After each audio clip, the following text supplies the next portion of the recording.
And I do think that the president, egged on by Peter Navarro, does want to go and take this even a step or two further against China and go after technology. And the fact is that these joint ventures that are set up in China, they obviously do favor the Chinese, in favor of the Chinese government. And I think what the president's trying to do, sometimes haphazardly, but certainly overall trying to do, is put leverage on them to try to at least start to even out the playing field as he looks at the China 2025 strategy, looks at the leverage that they've been applying on U.S. firms doing business over there.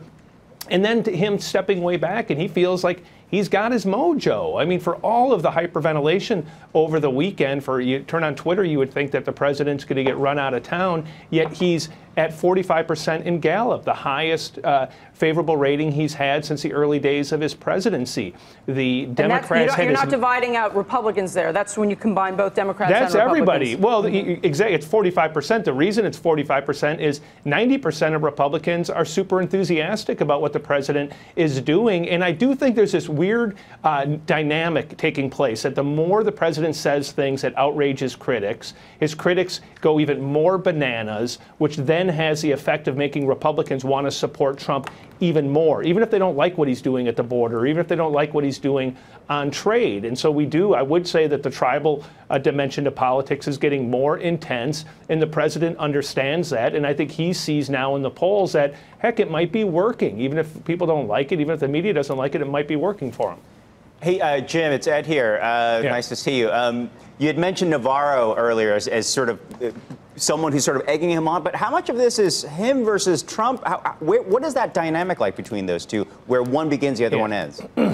On China, on trade, a lot of it does just flow from Trump's gut instinct, which I would say he's not obviously big on a lot of different policy issues, but on China, he's been pretty consistent over the past 20 years. And so Navarro has a very friendly audience. But there's no doubt that Navarro, Wilbur Ross over at Commerce, they believe very passionately that you have to go after China. The president is very receptive to that message. And so the combination of that, it's pretty powerful. Like right now, the president, all the coverage that you're seeing, reading, hearing, it is accurate. He is definitely on his own more than at any point in the presidency. He's doing the communications. He's doing the policy. He's sending out orders about executive orders when his own staff isn't even aware that he wants to do it.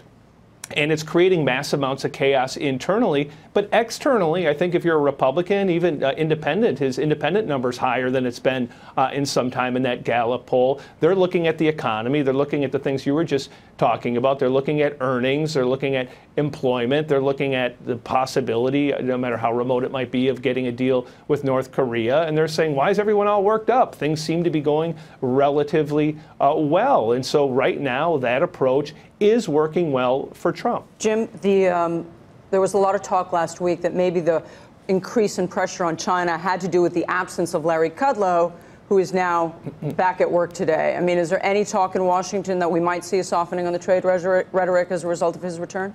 I mean, listen, the president himself has kind of been all over the place. Like one day he wants to be super rigid, the next day he opens the door to a compromise. So certainly Kudlow is in the compromise camp. He's obviously much more pro-free trade than the others, and so it'll have an effect on the margin. But I think in the short term, the president wants to apply maximum leverage on China. I do think he thinks he'll ultimately get a deal. They'll figure out a way through reciprocity and through some adjustments on tariffs to be able to both declare victory. I think that's what's in the back of his mind. But in the short term, it's all about applying more and more pressure to get more and more leverage. And what you were talking about, you know, when China overnight has to deal with liquidity because they're seeing some stress in their system, and it's the lead story of the FT, that catches the president's attention, and it says, hey, I might be onto something. Maybe my strategy is working. Maybe they're more wobbly than I am on this. Maybe they're more fearful than I am. And so I think you're going to continue to see this dynamic